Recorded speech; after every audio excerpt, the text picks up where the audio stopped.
السلام علیکم۔ جناب عمر انس صاحب کا مضمون مسلمانوں کا تخلیقی ایکٹیویزم کہاں گیا، راشٹریہ سہارا نیوز پیپر میں شائع ہوا ہے۔ اسے میں پڑھتا ہوں، سنیے گا۔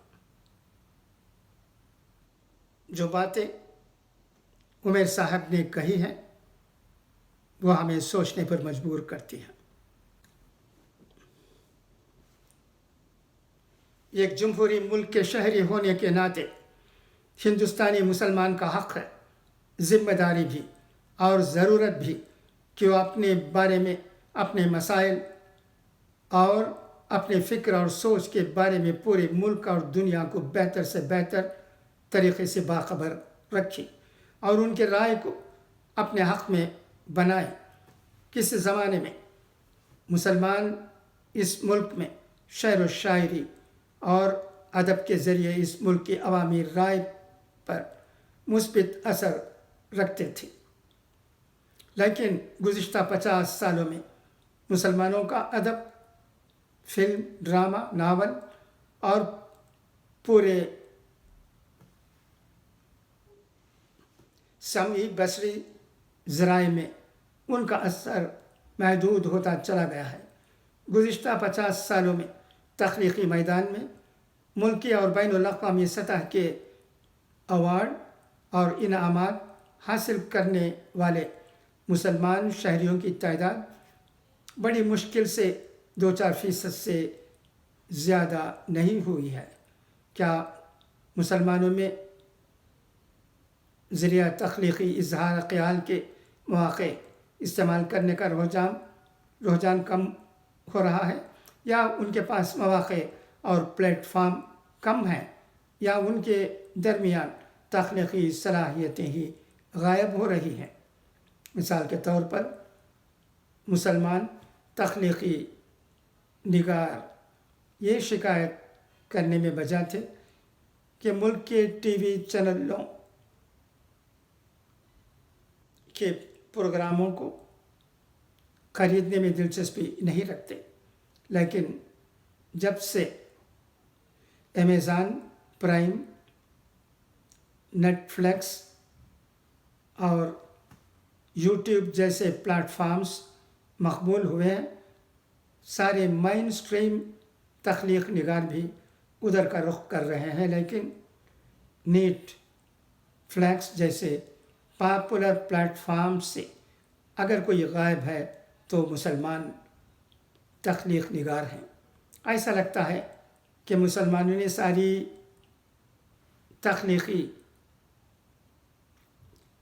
تخلیق ڈاکٹر ذاکر نائک، ڈاکٹر اسرار اور جناب جاوید غامدی صاحبان کے مذاکرات سننے کو سمجھ لیا ہے۔ یہ کیوں ضروری ہے کہ ہم صرف مذہبی موضوعات پر ہی اپنے آپ کو ظاہر کریں، جبکہ سبھی انسانی موضوعات پر اظہار خیال کرنا ان کی بھی اتنی ہی ضرورت ہے جتنا کسی غیر مسلم کی۔ مدارس اسلامیہ نے تو خیر قسم کھا رکھی ہے کہ وہ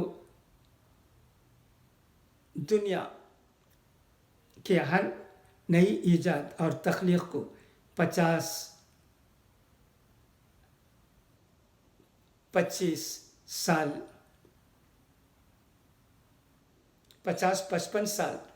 تاخیر سے استعمال کرنا شروع کریں گے۔ آخر کیا وجہ ہے کہ مدارس اسلامیہ آج تک سوشل میڈیا کے استعمال میں سب سے پسماندہ ہیں؟ ان کے یوٹیوب چینلوں کی حالت دیکھیں کتنی بدحال ہے۔ حالانکہ سوشل میڈیا مدارس اسلامیہ کے لیے ایک انقلابی موقع سے کم نہیں ہے۔ معمولی ٹریننگ کے ذریعے بہت بڑی کامیابی حاصل کی جا سکتی ہے۔ کیا وجہ ہے کہ مدارس کے طلباء بھی شعر و شاعری کا عمدہ ذوق رکھنے کے باوجود عوامی سطح پر اپنی شاعرانہ صلاحیت سے ملکی سطح پر اثر انداز ہونے میں پیچھے رہ جاتے ہیں۔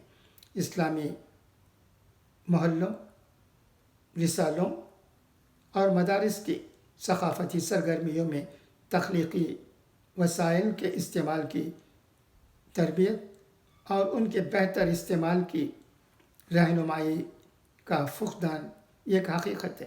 2 سال پہلے دہلی کے جس میڈیا گروپ نے ایک بڑا شاندار سوشل میڈیا ٹریننگ کا پروگرام کیا تھا، جس میں نوجوانوں کو سوشل میڈیا استعمال کی ٹریننگ دی گئی تھی۔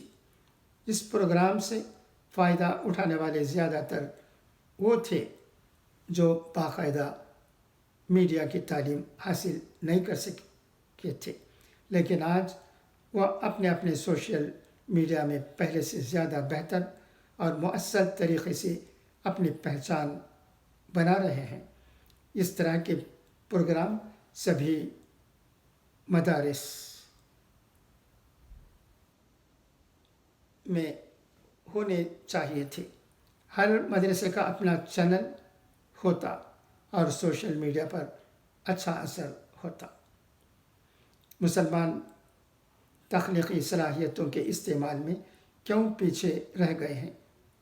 اس کی ایک وجہ شاید ہماری ملت کا تخلیقی صلاحیتوں کے سلسلے میں منفی رجحان ہے۔ ہمارے مزاج میں تخلیقی صلاحیت مشاعروں اور افسانوں پر تمام ہوتی ہے۔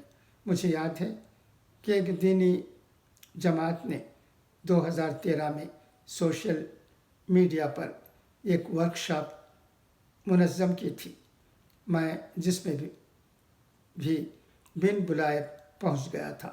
میں عرب بہاریہ میں سوشل میڈیا کے استعمال پر وہ تخلیق مقالہ شائع کر چکا تھا۔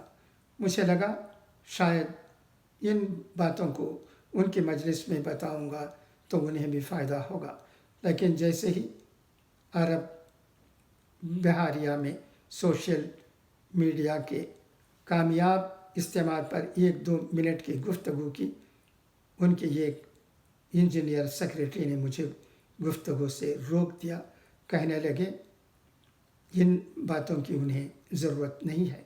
ان کی بات صحیح تھی کہ ان کے پاس آئی ٹی پروفیشنل کی ایک بڑی فوج ہے، لیکن میں نے عرض کیا کہ سوشل میڈیا میں تکنیک کے علاوہ افکار اور خیالات کی پیشکش بھی بہت اہم ہے۔ اس تجربے نے بتایا کہ مسلمانوں کے بڑے حلقوں میں سوشل میڈیا کا مطلب صرف کمپیوٹر سائنس کی مہارت ہے۔ سوشل سائنس اور سماجی مسائل کی فہم پر توجہ دینے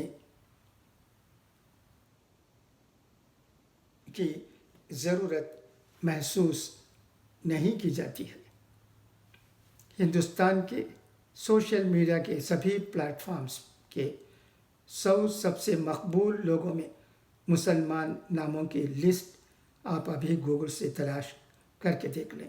جو ہیں وہ صرف اور صرف اپنے حلقوں اور مریدوں کے درمیان مقبول ہیں۔ ایسے مسلمان جو غیر مسلم سوشل میڈیا میں بھی خوب مقبول ہوں بہت ہی کم ہوں گے۔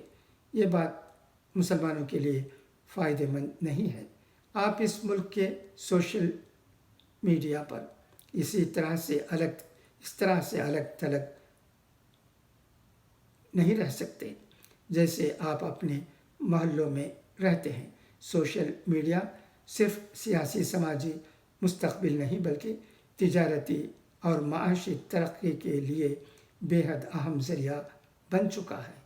ایک بار میں نے ندوۃ العلماء کے احباب میں مہم چلائی کہ مولانا سید ابو الحسن علی ندوی رحمۃ اللہ علیہ کی تحریک پیام انسانیت کی اہم تقاریر کے اجزاء سوشل میڈیا پر خوبصورتی سے ہندی اور دیگر زبانوں میں پیش کیے جائیں، لیکن وہ بھی تقریباً ناکام کوشش رہی۔ خلاصہ کلام یہ ہے کہ ہندوستانی سوشل میڈیا میں مسلمانوں کی نمائندگی میں کمی کے ذمہ دار خود اور ان کے ادارے ہیں، اور اس کو درست کرنے کی ذمہ داری بھی ان کی ہے، اور اس کا آسان طریقہ بس یہ ہے کہ سبھی حلقے اپنے اپنے درمیان سوشل میڈیا کے مؤثر استعمال کی ٹریننگ دیں، اور اچھی اسکرپٹ سے لے کر بہتر گرافک ڈیزائن، ویڈیو سمیت سبھی طریقوں سے سوشل میڈیا میں حصہ لیں۔ جب شاہین باغ تحریک چلی تھی تو کتنے نوجوان اپنی شاعری، ترانوں، وال پینٹنگ، طنز مزاح وغیرہ سے بہت مشہور بھی ہوئے تھے، اور اپنی بات کو مؤثر طریقے سے پہنچانے میں کامیاب ہوئے تھے۔ مسلمانوں کی تخلیقی صلاحیتوں کا اظہار ناولوں، کہانیوں، دیگر نان فکشن کتابوں کے ذریعے بھی ہوتا رہا ہے، لیکن ہندوستانی مسلمان ان سبھی تخلیقی ذرائع کے استعمال میں غیر مسلم شہریوں کے تناسب میں کافی پیچھے ہیں۔ یقیناً اس میں تعلیم کی کمی کا بھی اثر ہے، لیکن زیادہ اہم بات ہمارے درمیان تخلیقی طریقوں کے استعمال کی حوصلہ افزائی نہیں کرنے کا ماحول ہے۔ ایک مسلمان شہری اپنے ماحول کا جن جذبات اور احساسات سے مشاہدہ کرتا ہے، وہ اس ملک اور اس کے شہریوں کے لیے تجربہ کرنا بے انتہا ضروری ہے۔ مسلمانوں کے خلاف جس قسم کا خطرناک نفرت کا ماحول فروغ دیا جا چکا ہے، اور یہ نفرت جس طرح سے گہری ہو رہی ہے، اس کو محض ایکٹیوسٹ نقطۂ نظر سے، محض سیاسی نقطۂ نظر سے، یا محض قانونی نقطۂ نظر سے درست نہیں کیا جا سکتا۔ آپ سارے مقدمے بھی جیت لیں اور فرقہ پرست جماعتیں انتخابات بھی ہار جائیں، لیکن اس کے باوجود ملک کے شہریوں کے مسلمانوں کے تئیں احساسات اور جذبات کو نارمل بنانے کے لیے ایک طویل وقت اور ہمہ جہت کاوش درکار ہے۔ اسی لیے یہ بھی سمجھنا ضروری ہے کہ جس طرح سے مسلمانوں کی معاشی بہتری کے لیے زیادہ سے زیادہ ڈاکٹر، انجینئر، پروفیشنل تیار کرنا ضروری ہے، اور جس کی طرف مسلمان تنظیمیں پہلے سے زیادہ متوجہ ہو گئی ہیں، اسی طرح سے مسلمانوں کے سلسلے میں پھیلی ہوئی نفرت اور کراہت کا علاج سوفٹ پاور یا جذبات کو درست کرنے والے تخلیقی اظہار سے ممکن ہے۔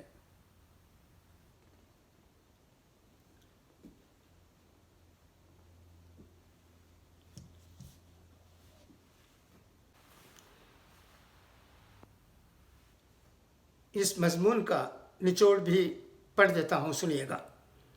یہ سمجھنا ضروری ہے کہ جس طرح سے مسلمانوں کی معاشی بہتری کے لیے زیادہ سے زیادہ ڈاکٹر، انجینئر، پروفیشنل تیار کرنا ضروری ہے، اور جس کی طرف مسلمان تنظیمیں پہلے سے زیادہ متوجہ ہو گئی ہیں، اسی طرح سے مسلمانوں کے سلسلے میں پھیلی ہوئی نفرت اور کراہیت کا علاج سافٹ پاور یا جذبات کو درست کرنے والے تخلیقی اظہار سے ممکن ہے۔